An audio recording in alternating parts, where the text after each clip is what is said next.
All right. Finishing chewing here, so my bad. Um, Select practice problems. We're going to look at problems 2 and 3 from the homework. So this first one is on sports cards. Dario owns 145 baseball cards, 102 football cards, and 48 basketball cards. He selects a card at random to give to his brother. What's the probability that he selects a baseball or football card? All right. So in this one, right, we the first thing we should probably figure out is the total number of cards, right? So if we go 145 plus 102 plus 48, right? And that will tell us how many cards we have. So, um, and that is, so this is going to be 150 right here. And then 150 plus 145 is 295. So we have 295 cards. Um, and it says, what's the probability they selects a baseball or a football card? So let's figure out the probability of baseball, first of all. All right, so we'll just put probability of that. So that is going to be 145 because that's the baseball card. So that's how many options we have that are positive options that we want that will give us what we're looking for over the total number of options, which is 295, right? Um, and then the or football card, right? You have football. We're going to leave it also with the 295, right? Is 102 out of 295, right? And then we're going to subtract from that, right? Our P of baseball and football, right? So where they intersect. And so the thing is here that they really don't intersect because if you think about it, he's selecting one card. It says he selects a card. And it's not like there's any cards that are both football and basketball, or sorry, yeah, football and baseball. So they're not there's not an option for that, and so that's going to be zero, right? That's 0/295, which is just zero. So when we set up our equation, our P of A plus P of B minus P of A plus B, and put in our corresponding values, we have 145/295 plus 102/295, and then minus a big fat goose egg there is zero, so you get 147/295. Let's figure out what that is, or 247/295.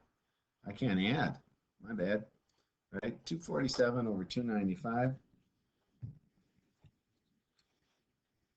So we're going to go 247 divided by 295 is 0.837, which is approximately 83.7%.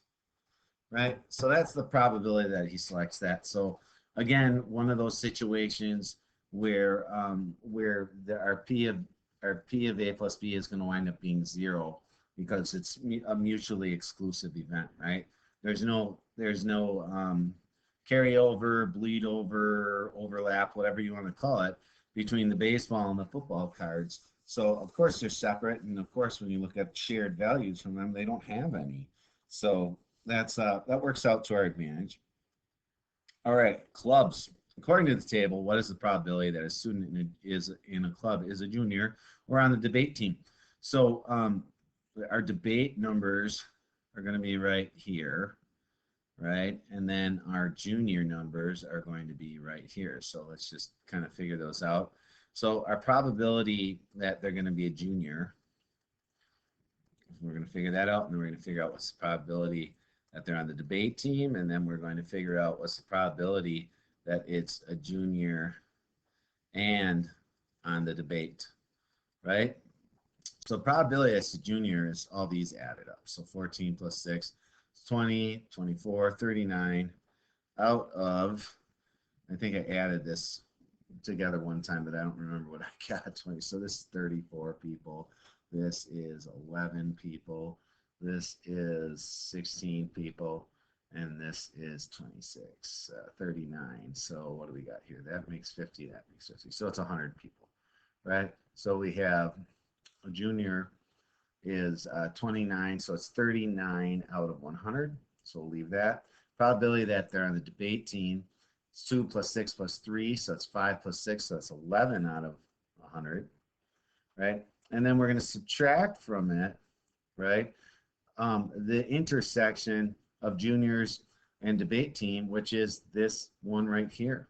So we got 6 over 100. So this just becomes 39 over 100 plus 11 over 100, and then subtract 6 over 100. So this is going to give you 50 right here, minus 6, 44 over 100. So that equals 0.44, or a nice, easy, exact 44%. All right, so not mutually exclusive. There is overlap between the two. And generally, you're going to have that if you're talking about, categories that aren't necessarily similar categories. Like being a junior has nothing to do with whether or not you're on the debate team, right? Um, it's not like junior, sophomore, senior where there's going to be no overlap, right? So I think you look at the classifications of what you're talking about, and it kind of starts to make sense. So I hope this is helpful, and we will see you at the next one.